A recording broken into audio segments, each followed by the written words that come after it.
یہ ایک شریعت کا کوئی حکم نہیں ہے.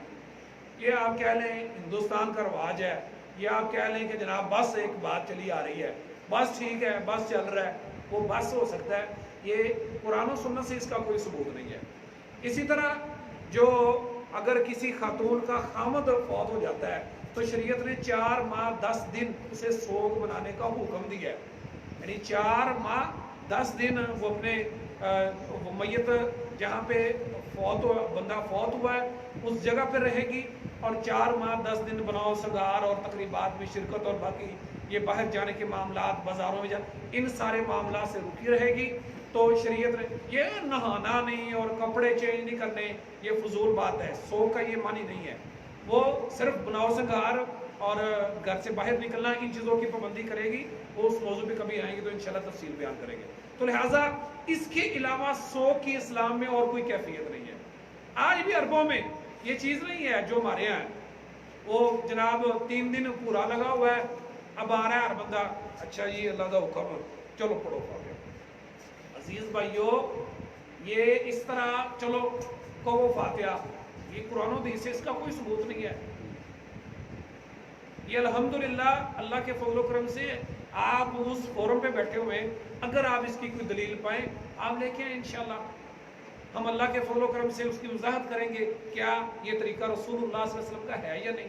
تو 3 دن مردوں کا سوگ پہ بیٹھنا یہ ثابت نہیں ہے، پہلی بات. دوسری بات، پڑھو فاتحہ، کہو فاتحہ. یہ میں آپ کو ایک واقعہ سناتا ہوں. میرے والد صاحب کہتے ہیں کہ گاؤں میں فوتگی ہوئی تو میں بھی گیا، تو وہاں وہ سارے بابے بیٹھے ہوئے تھے. تو میں گیا تو ایک بولا، اس نے کہا جی آپ کو فاتحہ. تو اب آپ نے میرے ساتھ 50-60 سال گزارے ہوں تو آپ کو میرا اور مجھے آپ کا پتہ ہوگا کہ بھئی آپ کتنے پانی میں اور میں کتنے پانی میں، آپ کو پتہ ہوگا. تو بچے نے کہا کہ بھئی آپ نے کہا کہ فاتحہ، تو آپ کو فاتحہ آتی؟ جی آتی ہے. سناؤ ہاں ذرا فاتحہ. بھئی جو بندہ ساری عمر مسجد میں نہیں گیا، جو بندہ ساری عمر نے نماز نہیں پڑھی، اس کو دین کی الف با نہیں آتی، وہ ہر آنے والے کو کہتا ہے پڑھو فاتحہ، تو بھی آتی. بھئی سناؤ تو صحیح. تو کان کے پاس منہ کر کہتا ہے جی صاحب سیدھی گل ہے 1 2 3 4 5 6 7 8 9 10 گنتی پڑھی تھی، فاتحہ فاتحہ کوئی نہیں آتی. یہ مذاق بنا لیا ہے ہم نے دین کو. تو عزیز بھائیو، یہ فاتحہ کا اس طرح اہتمام کرنا، یہ رسول اللہ صلی اللہ علیہ وسلم نے ایسا کوئی طریقہ نہیں بتایا. نہ جب وہ طریقہ رسول اللہ صلی اللہ علیہ وسلم کا نہیں ہے تو میت کو یقیناً ثواب، ہاں میت کو ثواب پہنچانے کے شریعت نے جو طریقے بتائے وہ کریں. کہ اللہ کے رسول نے فرمایا اس کی اولاد جو نیک عمل کرتی ہے اس کو ثواب پہنچتا ہے. اور میت کے لیے عمرہ کیا جا سکتا ہے، میت کے لیے باقی اور بہت سارے معاملات ہیں جو سر انجام دیے جا سکتے ہیں جس سے میت کو فائدہ ہوتا ہے. تو لہٰذا میت کو اصالِ ثواب کے طریقے انشاءاللہ اللہ نے موقع دیا پھر کبھی عرض کریں گے. آخری بات اس کے حوالے سے یہ ہے کہ آپ جب بھی کہیں تعزیت کرنے جائیں نا، ٹھیک ہے یہ ایک ہمارے معاشرے کے اعتبار سے ایک روایتی جملے تو ہو سکتے ہیں، اچھا یہ اللہ کا حکم، لیکن اصل تعزیت کی شریعت نے دعا سکھائی ہے. وہ دعا کیا ہے؟ اِنَّا لِلَّهِ مَا أَخَذَ وَلَهُ مَا أَعْطَى وَكُلَّ شَيْءٍ عِندَهُ بِأَجَلٍ مُّسَمًّى. یہ دعا صحیح مسلم میں ہے. رسول اللہ صلی اللہ علیہ وسلم نے یہ دعا تعزیت کے طور پہ یہ پڑھ کے آ بیٹھ گئے. یہ ضروری نہیں ہے اچھا یہ اللہ کا حکم، اچھا یہ منی بیٹھے ہیں ایک یہ روایتی جملے. تو اس کی بجائے اگر دعا پڑھیں گے تو انشاءاللہ الرحمن یہ سنت طریقہ ہے. انشاءاللہ آپ کو بھی اور جن کے پاس آئے ہیں ان کو بھی انشاءاللہ فائدہ ہوگا. اللہ تعالیٰ سے دعا ہے اللہ تعالیٰ جو صحیح اور حق بات ہم نے کہی ہم سب کو اللہ اور اس کے رسول کے ساتھ محبت کا ثبوت دیتے ہوئے سمجھنے کی، اس پر عمل کرنے کی توفیق عطا فرمائے. جو کوئی بات ہم سے غلط ہوئی، لغزش ہوئی، اللہ تعالیٰ معاف فرمائے، اپنی اصلاح کی توفیق عطا فرمائے. کسی بھائی کا کوئی سوال ہو تو دعا کریں. آپ بھوت میں جو تدفین کرتے ہیں وہ جائز ہے؟ ٹھیک ہے، ساری بات ہے. بلکہ ہاں جی کچھ لوگ قبرستان میں جا کر قرآن شریف پڑھتے ہیں، بالکل غلط ہے. یا جب میت کو دفنا دیا جاتا ہے تو سورہ بقرہ اسٹارٹ کرتے ہیں اور پھر ٹینٹ پہ جا کے سورہ بقرہ کا بدعت ہے، بالکل 100%. 101% ہوگا تو 101% کیا رہتے ہیں. جی ایک بھائی نے بات پوچھی ہے، پہلی بات تھی